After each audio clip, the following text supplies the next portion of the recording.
हम देश में रिकवरी रेट में समय के साथ इजाफा पा रहे हैं। आज देश का रिकवरी रेट 49.21% है।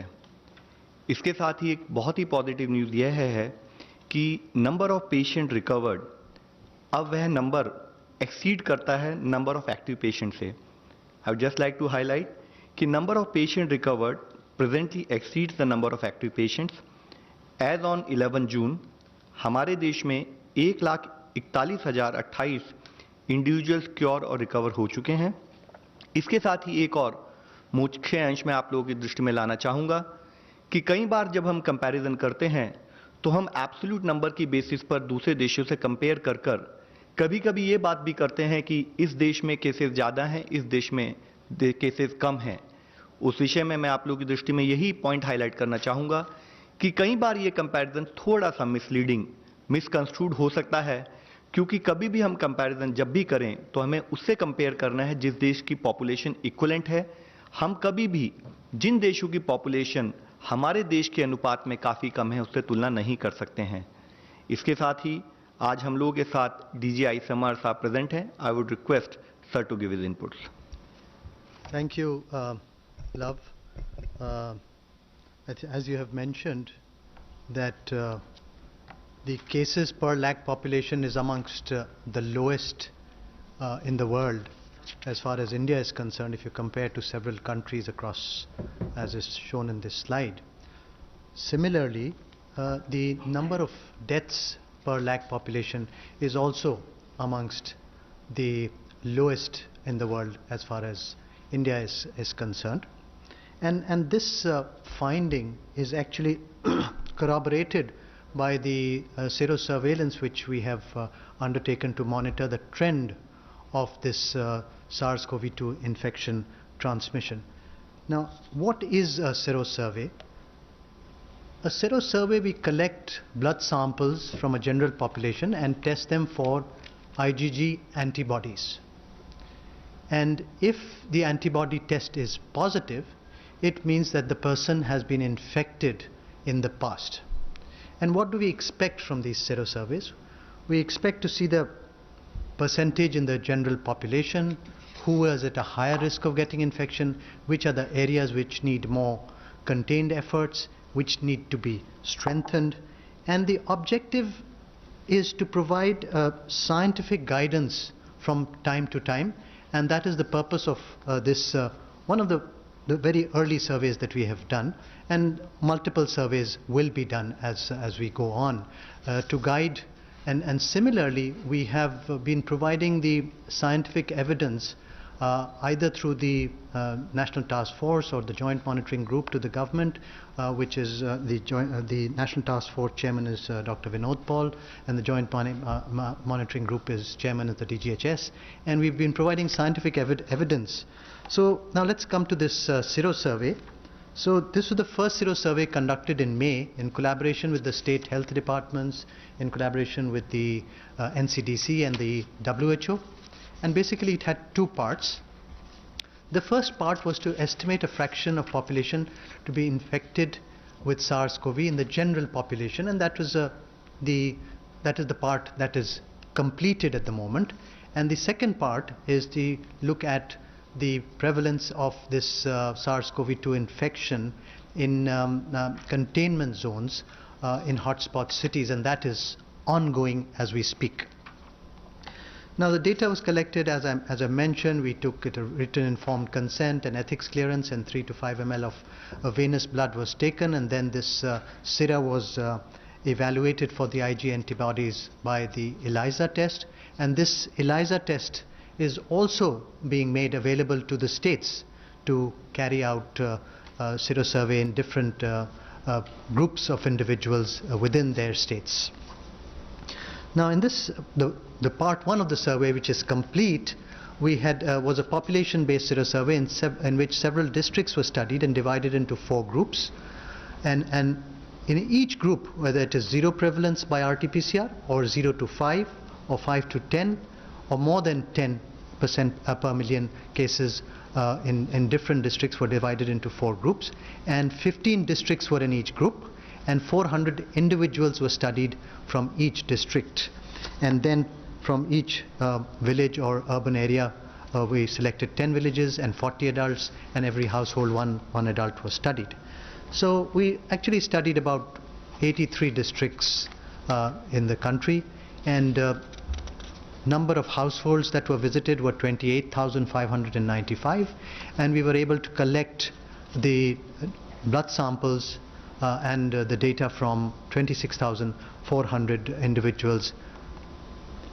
The results were that we found that about 0.73% of the population in these districts showed a prevalence of past exposure to SARS-CoV-2 infection.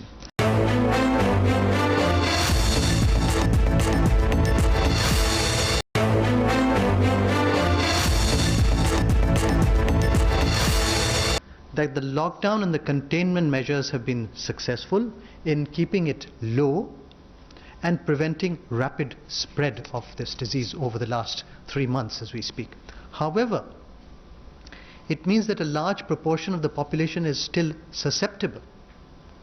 And which were the individuals which were higher at risk? Risks was slightly higher in urban areas, 1.09 compared to 1, and it was higher in urban slums, nearly 1.89 times higher than rural areas.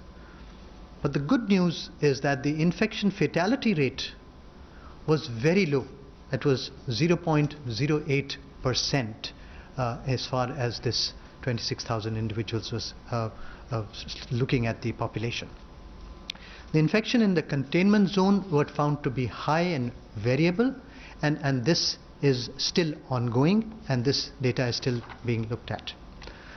So in conclusion, I would like to say, since a large proportion of our population is still vulnerable and susceptible to infection, we have to work on the non-pharmacological interventions such as physical distancing, use of face mask, hand hygiene, cough etiquette, and urban slums are highly vulnerable for the spread of infection, and the local lockdown measures need to continue as advised by the Government of India, particularly in those containment areas, and they have been successful up till now in containing them. And the high-risk groups of our population, that is the elderly, people with chronic morbidities, pregnant women, children below the age of 10 years, they need to be particularly protected. And efforts to limit the scale and spread of the disease will have to be continued by strong implementation of containment strategies by all the states. And the states cannot, and I emphasize here, the states cannot lower their guard and need to keep on implementing effective surveillance and containment strategies for preventing the spread of this disease. So I will stop here, and I request Professor Vinod Paul to give his wisdom. Thank you, Professor Bhargav. You can have the last slide on, conclusion slide if possible. So आज एक महत्वपूर्ण information, सूचना, data हम आपके सामने प्रस्तुत कर रहे हैं, और ये एक बहुत बड़ी स्टडी हुई है। 24,000 लगभग इसमें पार्टिसिपेंट सम्मिलित हैं। उन ज़िलों में जाके सैंपल्स को कलेक्ट किया गया, इंफॉर्मेशन कलेक्ट की गई, और मेरा अंदाज़ा है कि ये शायद दुनिया का सबसे बड़ा सीरो एपिडेमियोलॉजिकल सर्वे है कोविड के परिप्रेक्ष्य में। तो इसका महत्व हमारे लिए सबसे पहले तो ये है कि इस तरह की नॉलेज, इस तरह की इंफॉर्मेशन हमारे कोविड की रिस्पांस को, देश की जो स्ट्रैटेजी है उसको ये फाइन ट्यून करती है। साइंस हमें कोविड को रिस्पॉन्ड करने के लिए, कोविड को जीतने के लिए जो हमें गाइड करता है वो हमारी स्ट्रैटेजी का एक केंद्र बिंदु है, और ये उसी श्रृंखला में एक बहुत इम्पॉर्टेंट स्टडी आपके सामने प्रस्तुत की गई है। इससे जो उभर के आता है वो ये है, जैसे डॉक्टर भार्गव ने क्लियरली कहा, कि इन ज़िलों में देखा जाए तो 1% से लेस पॉपुलेशन, 0.73 पॉपुलेशन में कोविड का प्रकोप अभी तक हुआ है। आपको ये भी एम्फेसाइज करना चाहूँगा कि ये जो रिज़ल्ट हम देख रहे हैं ये 30 अप्रैल के लगभग जो स्थिति है वो उसको दर्शाते हैं ये, क्योंकि ये स्टडी जो करी गई वो 3rd वीक ऑफ मई में करी गई मोस्टली, और 15 दिन लगते हैं एंटीबॉडी को आने के लिए। तो जो स्थिति दिखाई दे रही है ब्रॉडली वो हम कह सकते हैं कि लगभग 5 हफ्ते लॉकडाउन के बाद की जो स्थिति है 5 साढ़े 5 हफ्ते की, वो हम आज देख रहे हैं। तो कम से कम उस स्टेज पे देखें अगर, तो इसका जो प्रकोप है हमारे देश में इन ज़िलों में लेस देन 1% पॉपुलेशन में आया है। इतने बड़े देश में इतने लेवल पे इस पैंडेमिक को देश ने रखा, ये अपने आप में एक बहुत इम्पॉर्टेंट अचीवमेंट है, इसमें कोई डाउट नहीं होना चाहिए। क्योंकि जिस तरह से ये वायरस फैलता है, जो वायरस की मंशा है वो बहुत फास्ट स्प्रेड होता है, और उसके बारे में जितना भी हम जानते हैं यही कह सकते हैं कि इस डेटा के बेस के ऊपर कि इसको इस लेवल तक सप्रेस रखा है, इस लेवल पे ये पेंडेमिक हमारे देश में अभी तक मौजूद है 30 अप्रैल की दृष्टि से, तो ये एक बहुत बड़ी बात है। इसके साथ ही जो दूसरी बहुत बड़ी बात उभर के आ रही है, और सिर्फ इस डेटा से नहीं आती, वो जो डेटा हेल्थ मिनिस्ट्री आपके साथ साझा करते हैं वो ये है कि मोर्टेलिटी रेट जो है देश में इस पेंडेमिक की वजह से वो क्लियरली लो है, और ये खुशकिस्मती की भी बात है, और ये भी एक तसल्ली देता है कि अगर हम इस पेंडेमिक में लो मोर्टेलिटी को रखते रखते निकल जाएंगे, बच जाएंगे, तो ये एक देश के लिए बड़ी अचीवमेंट होगी। और इनफैक्ट किसी भी महामारी में और भी कई गोल होते हैं, लेकिन सबसे सेंट्रल जो गोल होता है वो यही होता है कि जो लॉस ऑफ लाइफ है वो मिनिमम हो।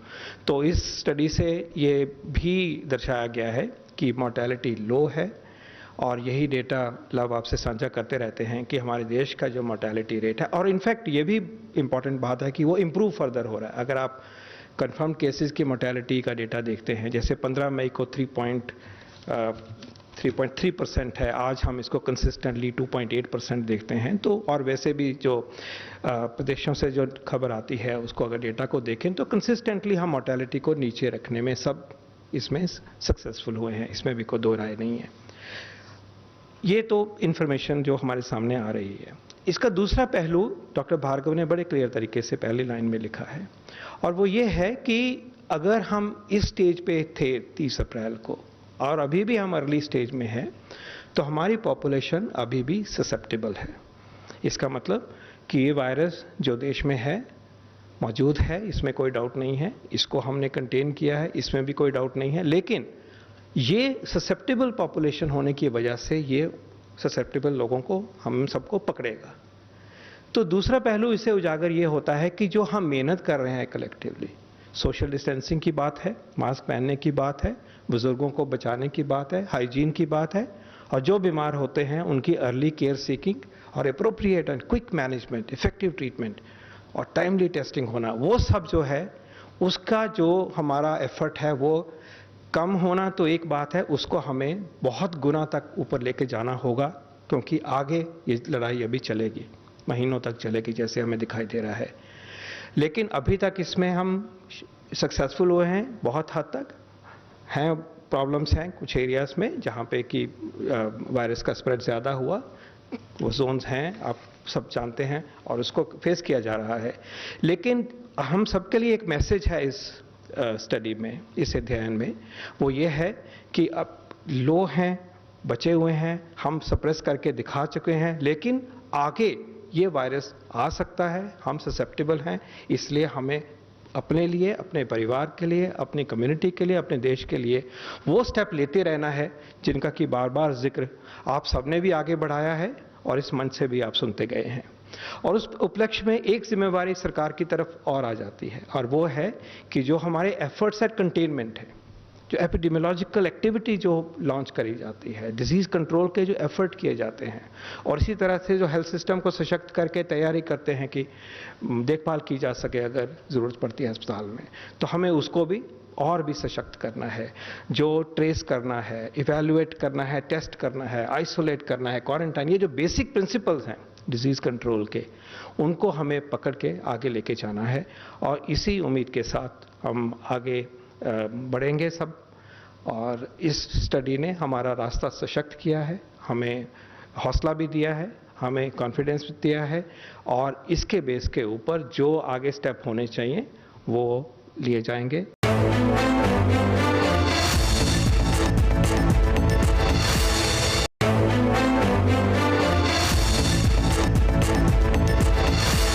That is exactly what is going on. There is a heightened debate around this term community transmission. Having said that, I think even the WHO is not given a definition for it. And as we have shown that India is such a large country and the prevalence is so low that we have found that the prevalence is less than 1% in these small districts. In the urban areas it may be slightly higher. In the containment areas it may be slightly higher, but we are definitely, India is not in community transmission, and I would like to emphasize it is not in community transmission, and that's only a term which is used, and that is what you have highlighted in your question. But we have to continue, as Professor Paul has said, and what the government has been saying, and what we have been saying, that we have to continue with the our strategy of testing, tracing, tracking and quarantine, and continue with the containment measures as we have found success up till now with those measures, and we should not give up our guard as far as those are concerned. Thank you. So we have a second question which says, the number of tests done daily appear to be plateauing. Are there any plans to ramp up testing in the context of the rising number of cases? Well, we have started with one lab in January, and now we have more than 850 labs in the country. So we have ramped up testing as far as India is concerned.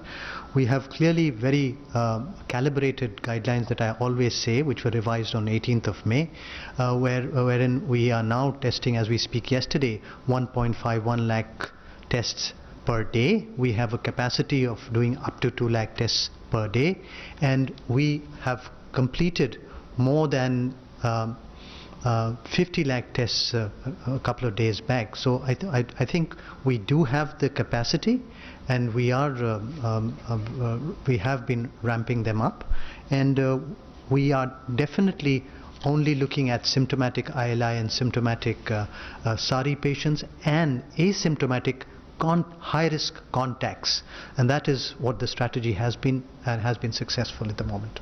See, this is sero surveys help us guide certain things. They are done every 6 to 8 weeks. So this is the first one that we have done. We will be doing more. The states will be doing more. We will become wiser as we speak. And as far as the second part of this survey is concerned, that is focusing on containment zones, and we're looking at the results of that. Once we have that, we will communicate the results to the states if they have to change their strategy in terms of increasing the perimetry or decreasing the perimetry, etc., of those containment zones, and that is what is the purpose of this, to guide the policy makers how we can best contain this problem in the country. Mr. Agarwal, my question to you is about just so many complaints of patients being turned away from hospitals, especially those who require ICU beds and beds with oxygen support. What is being done to deal with this problem, and also what is the utilization of the railway coaches that were converted into isolation wards? So ma'am, what we need to understand, हम जब एक infectious disease से deal कर रहे हैं तो day one से हमने आप सबसे रिक्वेस्ट किया है कि अगर कोई भी सिम्टोमेटिक पर्सन होता है या कोई भी एक सस्पेक्ट केस होता है, they should get in touch with the helpline of that state, and after getting in touch with the helpline they should try to access as per the advice, जैसी कि एडवाइस दी जाए उस तरीके से hospital facilities को access करें. कई cases हमने पाए हैं आउट ऑफ कंसर्न, पेशेंट के लेवल पर डाउट है, उनके फैमिली मेंबर के लेवल पर डाउट है, तो जिसके कंटेक्स्ट में अगर वो किसी हॉस्पिटल को डायरेक्टली एक्सेस करते हैं और वहाँ पर प्रोटोकॉल के हिसाब से नीड नहीं है या उसको एक दूसरे सूटेबल हॉस्पिटल में जाने की नीड अगर होती है, तो उन कंटेक्स्ट में कुछ केसेस में उस टाइप का गैप पाया गया है. हमने स्टेट से रिक्वेस्ट की है कि वो इस सिस्टम को और स्ट्रीमलाइन करें, अपने कॉल सेंटर के थ्रू फर्दर लोगों को एडिशनल गाइडेंस प्रोवाइड करें, और जहां तक फिजिबल है टेक्नोलॉजी का उपयोग करते हुए जितने भी हॉस्पिटल बेड हैं उन सबको ऑनलाइन डिस्प्ले भी कर दें, ताकि किसी भी कंज्यूमर, किसी भी सिटीजन को कोई डाउट ना रहे। जैसे कि हम इससे पहले भी आपको बताते रहे हैं कि हमारा कंट्री का जो रिस्पॉन्स रहा है वह काफ़ी ग्रेडेड रहा है, कि जिस तरह से केसेस की संख्या बढ़ती जाती रहे उसके हिसाब से हमारी प्रिपरेशन रहे। और उसी के साथ ही हम अपने हॉस्पिटल की प्रिपेयर्डनेस, लॉकडाउन में हमने उस टाइम को इस्तेमाल किया कि हम अपनी प्रिपेयर्डनेस बढ़ाएं, और सफिशिएंट बेड्स अवेलेबल हैं और बेस्ड ऑन नीड्स हम बेड बढ़ाते जा रहे हैं। As far as the railway coaches you have asked, तो रेलवे कोचेज को हमने एक फेज 1 में तैयार किया था। हमने स्टेट्स को रिक्वेस्ट की है कि जिन भी स्टेट को जब भी नीड हो वो रेलवे कोचेज का इस्तेमाल कर सकते हैं।